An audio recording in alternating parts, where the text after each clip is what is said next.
Good afternoon and welcome to this week's Business Bites. We are joined here by Danny Simpson, who is the MD of Mid Communications in Manchester, fellow Manchester member and, of course, long-standing friend. Hi, Danny. Thank you for joining us.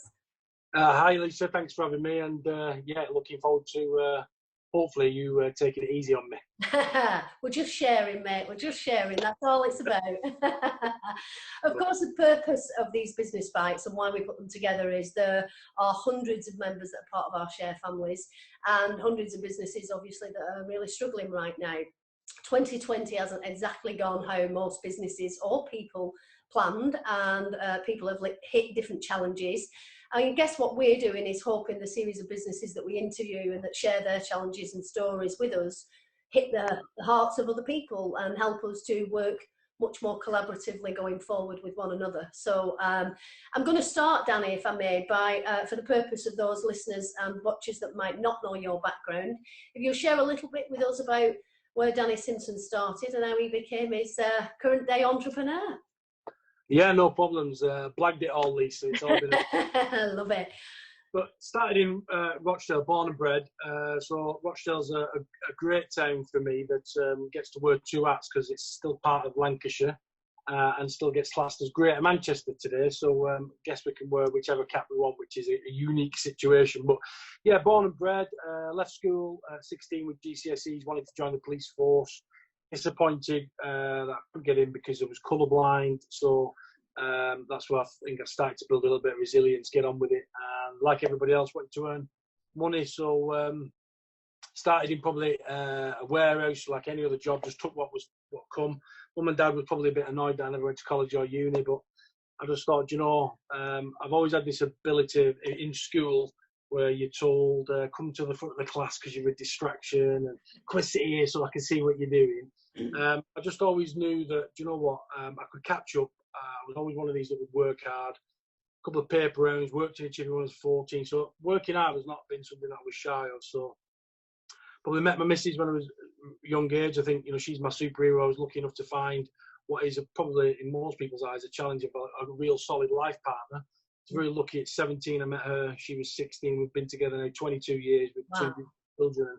She's been my superhero. So I kind of got that bit sorted really early and kind of really probably got my backside together when I was 21. First little boy on the way. And my wife, up until then, I just had loads of jobs, and my wife was kind of like, look, I think we need to start focusing on things properly. And children's always one of those things. I think, you walk in the hospital, the sky's blue, you walk out, it's yellow. And everything's different when you have children. So that was probably a big motivator for me. And I had an opportunity to leave B&Q, which is where I was at the time. And I joined the telecommunications industry, which was at Phones for You.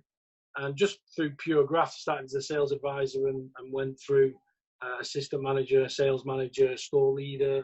Then I left Phones for You to 3, where I was store manager, cluster manager, area manager. And then a friend of mine gave me a call and just said, look, I've got 2 guys that have got 5 stores in Manchester. They've got an O2 franchise, and it's either, they sell it or they bring somebody in that's going to help them manage the business. So I took the opportunity and jumped at it. And, 10 and a half years, nearly 11 years on, bringing great people into the business. We're here today. We started with 5 stores, 42 staff, 3 million turnover. And today we're well in excess of 140 staff, 17 sites and a 20 million turnover business. So we've done really, really well. And I've had the pleasure, Lisa, of working with amazing people all the way through this and meeting amazing people like yourself and hopefully many others that are watching this. And the biggest 2 tips I would say is don't be scared of messing up, because you only know how to do it right because you've done it wrong. So you have to be prepared to make mistakes, which builds resilience as well. And I think the second thing is bloody hard work. I think most people sometimes think things should come for free. And I always say to anybody in business, if it's too easy, it's often the wrong outcome, because anything that's worth having doesn't come easy. So be prepared to work hard. Mm-hmm. And it's the one of the 2 things that I know I'm really good at. I think if somebody said, what are you world class at? I will beat anyone at work ethic. If you work till 12, I'll work till 1. If you work till 2, I'll work till 3. If we get on a treadmill, I'm going to die on it. So, and that's been part of the success story for me. So that gets us to today, really. Yeah, definitely. And I guess, I mean, I know you're someone who does 12-hour days because you're one of the few that respond to emails in the middle of the night. All those virtual saddles meet online in the early hours trying to get the work done.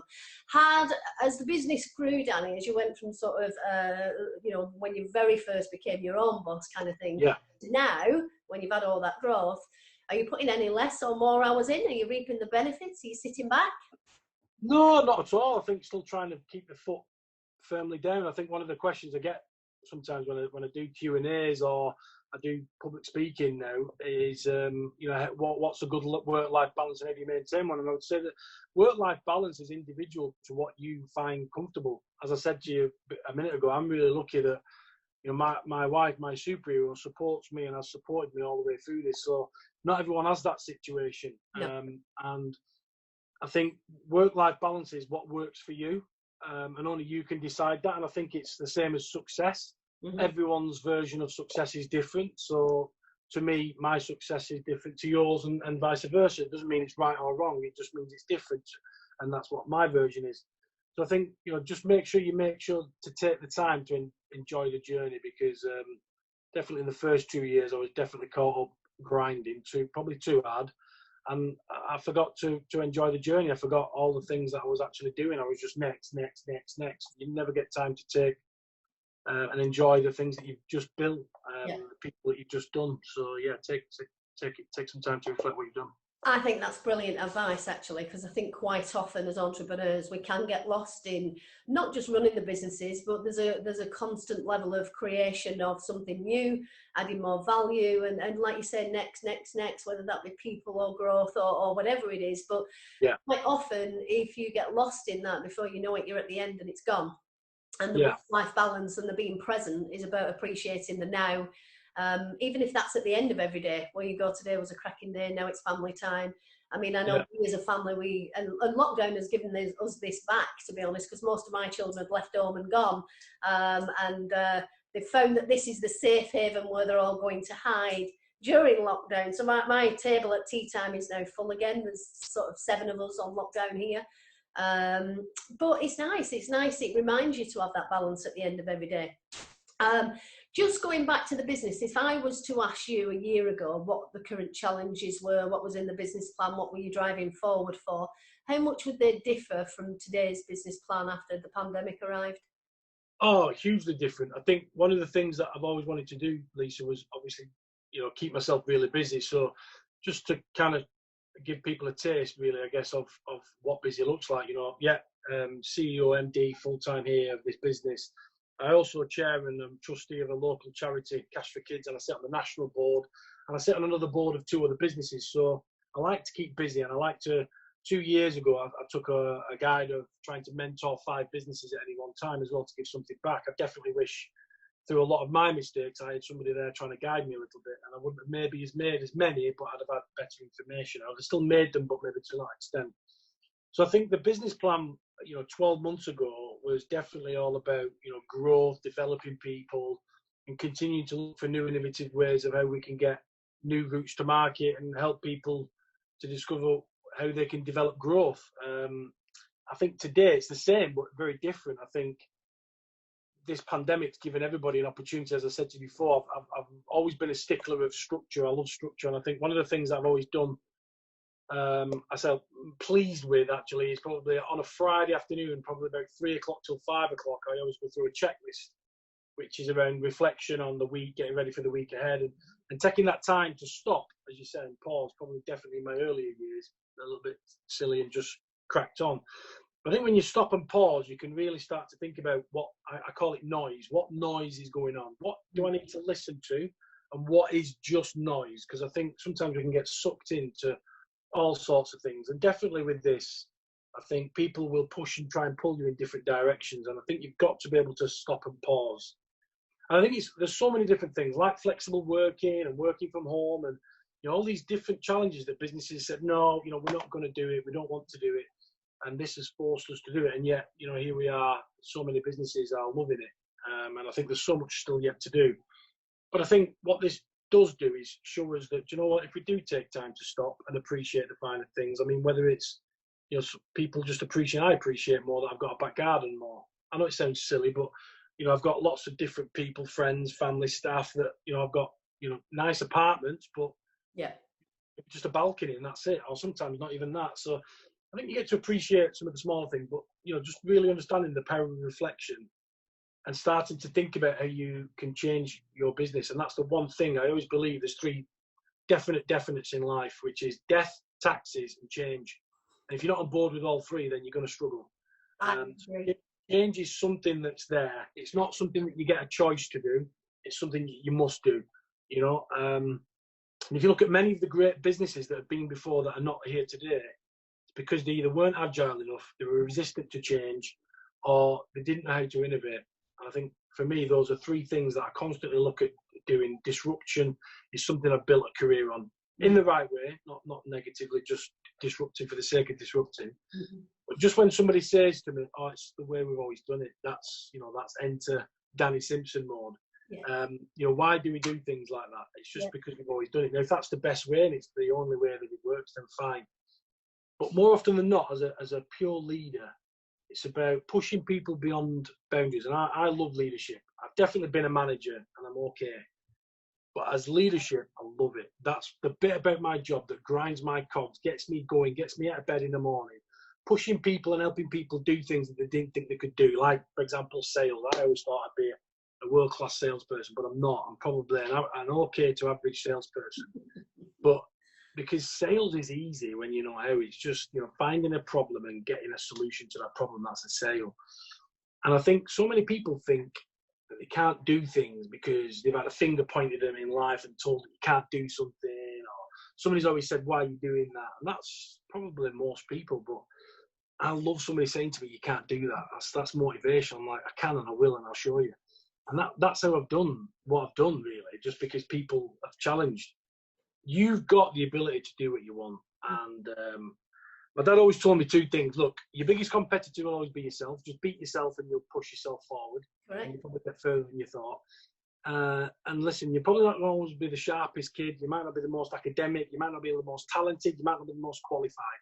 But as long as you can work hard, you'll beat anyone. And those are the only two things I ever took from my dad that really resonate all the time with me, and I've never, ever, ever faltered from. I see a lot of similarities there, and I think not just in our own business, but in a lot of entrepreneurs I speak to. Yeah. The driving forward, the pushing against the norm. You know, we've seen a lot of businesses and interviewed some that have, you know, been really taken aback by lockdown. They couldn't face going into the office. They closed the business for a month or two while they ignited the creative side and said, "How am I going to do this?" Very much like you, I've kind of just pushed forward and said, well, what's the point in waiting? You know, there's more people listening now than ever before. So let's get sharing on a bigger scale. I'm interested, Danny, you talked a little bit about, we've kind of been forced into the flexible working, the changing the working days and things like, are any of these strategies that the midcoms have adapted? We were on the train a little bit before, probably about 4 years ago. I think we had a bad snow in February, and that's where we got caught out. You know, most of the staff couldn't get into the office because they were snowed in. From that day, we made sure that our entire call centre moved from desktop to laptops, made sure our system could operate so that if anybody needed to work from home, they could do. You know, if we lost power or we lost connectivity for whatever reason, literally everybody's role could be remote and you could work from wherever.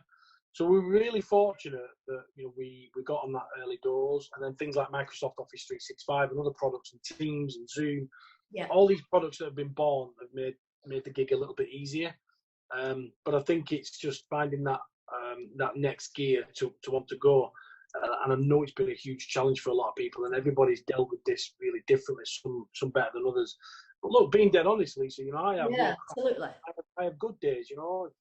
If you'd have spoke to me last Thursday, you know, I was having a crapper, you know, I didn't want to even venture out of the house. I didn't even want to get out of bed, you know, because I'm a social person, so I feed off energy off others, and this is a struggle, a challenge. You know, I'm blessed that I've got a roof over me and I've got my family with me, but at the same time, not being able to get out and be around people is a real challenge. So I have good days and I have bad, and there's days where it's really bad. But I think I'm honest and I'll tell people about that. And you just try and manage it. Try and think about, you know, let's try and have more good days than bad. And I think it is important that we share it, Danny, because mental health after this is going to be at the top of everybody's radar. There are some people, you know, like you say, I'm very fortunate about where I live and what I've got around me in terms of garden space and stuff. And I'd give a lot of thought to people that are in flats or, you know, apartments, and it's really difficult and it makes you feel really blessed. I guess what I'm probably going to do is challenge you a little bit here about your honesty, because we've got a lot of businesses and potentially a lot of small businesses that probably think, oh my goodness. In fact, the Chamber of Commerce did a survey across, and most businesses can probably survive for about 2 to 3 months. After that, they're really going to struggle. It looks like a third of businesses are going to make redundancies after the pandemic or after lockdown. Does that picture look any different when the company's a multi-million-pound turnover? Are those same fears there? Yeah, definitely. And them are the days that I struggle, because I'm a people-centric person. You know, we've worked incredibly hard over the years, and the best way I can demonstrate that is we've worked hard using a method with investors in people as an example. You know, we were accredited silver in 2016, and 2019 we got platinum, which only 2% of all UK businesses get. So that gives you an idea of how people-centric we are. So one of the things I always struggle with is, like every business, is I've geared for growth, and I always wanted to be in business to grow so I could employ more people, give more people opportunities to do stuff. But I think sometimes you've got to look at it and say, well, you know, there's a real challenge here that, you know, I don't know how many customers are going to come back on the high street. I don't know if people have developed new buying habits, and whether those buying habits are going to stay, or whether actually a phone is still one of those products that people need to come and see. I hope it's a product they're going to come and see. But what I would say to people is I'm incredibly optimistic. And the quicker that we can look at opportunities to help balance means the more opportunity that I have to retain as many people as possible. And yeah, sure, just like everybody else, I can't get every staff member back in work because the social distancing guidelines say that I can only have so many people on premise. So, of course, it's a real challenge and it's a real concern for me. But, you know, that's where we've done things a little bit different. And I would always say to somebody that's looking at trying to do something new in business, so many times I come across people and they've got some fantastic ideas, and I say, why are you doing that? I said, because it's going to be a great product, our customers are going to love it. And I ask a question and say, well, how do you know that? Have you asked your customer? Well, no, not yet. So for me, it's engineered the wrong way around. I think we engineer things of what people want. And actually, when we spoke to people, and I always have a simple ethos, I'm a simple lad from Rochdale at the end of the day, Lisa. And I always think, if we serve everybody like our mum, our dad, brother, sister, best friend, that's a great sales model, and it's a great service model, and it's done testament to the business today. So I always said, look, there's going to be those that are going to want to come out and they're going to probably want to be social, but then there's going to be people like my mum and dad that are a little bit wary, that have probably seen the media and been scaremongered into what this looks like. And that's why we built an appointment system, which is where, you know, you can click on it, you can book an appointment. If it's something that might be simple and trivial, we'll call them and say, look, maybe, you know, save yourself an unnecessary trip down. We can do it over the phone. But if not, rather than standing outside in the queue and feeling a little bit vulnerable and isolated, a little bit anxious, and all of those other things that you're going to feel, you know, that appointment system gives you a dedicated time where there's going to be an advisor ready, a concierge on the door that will greet you, take you straight through to the advisor, and make sure that we're ready to serve you in the time and in the way that you want to be served. And I think that is one of many different ways of when people can start to look at what we can do to get people to feel comfortable at this moment in time. Not about what they're going to need to buy. I like what you said about spinning it the other way, because for too long we've produced products, put them out and put them on the market, and we've kind of gone, I think there's a gap there, and gone into it. I mean, our share sites were built exactly the opposite way around. So before I launched the first one, which was Lancashire, I probably went out and engaged with a few hundred businesses and said, if I build this thing, will you come? What do you want to see on it? What value would be good to you? What amount would you want to pay for those returns? And, you know, it's populated with information from businesses. Without them, we're an empty platform with a funny name. So it only works because of them. And if they don't succeed, they leave us, and therefore we don't succeed. So the whole model's built backwards, if you like. Yeah. Which is refreshing to see that other businesses do it that way as well. You talked there, Danny, about the options of people coming in or maybe making a phone call. Have you gone to any sort of Zoom stuff or Teams with your products? Or Yeah, that's phase 2. So obviously wrapped in our business, we use Microsoft Teams. So wrapped around that will be a universal platform which will allow us to use some of our technical services to reach out to customers using platforms like WhatsApp, even WhatsApp, Facebook. You know, got to appreciate not every consumer may use these platforms like this. I love Zoom, I love Teams, and all the others, but consumers are more, you know, savvy with things like Facebook, Facebook Messenger, WhatsApp calling, FaceTime even. And I think it's trying to make sure that we've got all of the relevant solutions in for what our customers choose. But like anything, Lisa, first of all, we've got to see, do our customers want this platform and do they want to use it? They've told us they will. So we've kind of said, well, here you go. And if customers will always vote with their feet, won't they? In this instance, they're going to vote with their fingers when they dial on and press. But if the customers take it up as much as we think, then of course we'll evolve it. But yeah, that's version 2 and version 3. Right, brilliant. So in terms of going forward, I just want to check a couple of things with you. One is what you're excited about getting back to, and 2 is what you're fearful of that is potentially still out there and coming our way in the aftermath.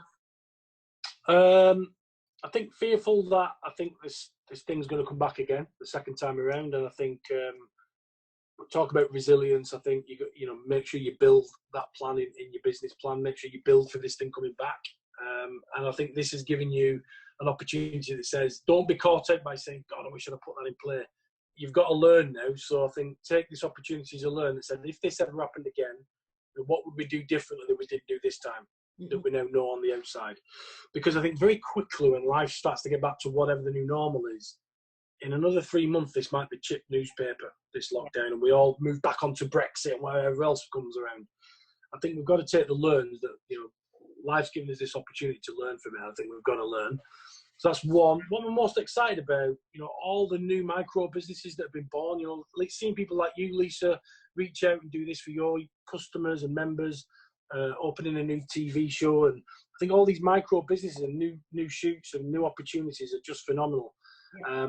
But I do get excited about, hopefully, not too distant future, being able to be around people in the physical world as well as the virtual world. We definitely need to get your part. I don't know if you saw it, but somebody designed a kind of shower curtain with armholes in it so that you could hug someone without catching anything. I'll see if I can get you one on eBay, mate, and send it over for you. Thank you.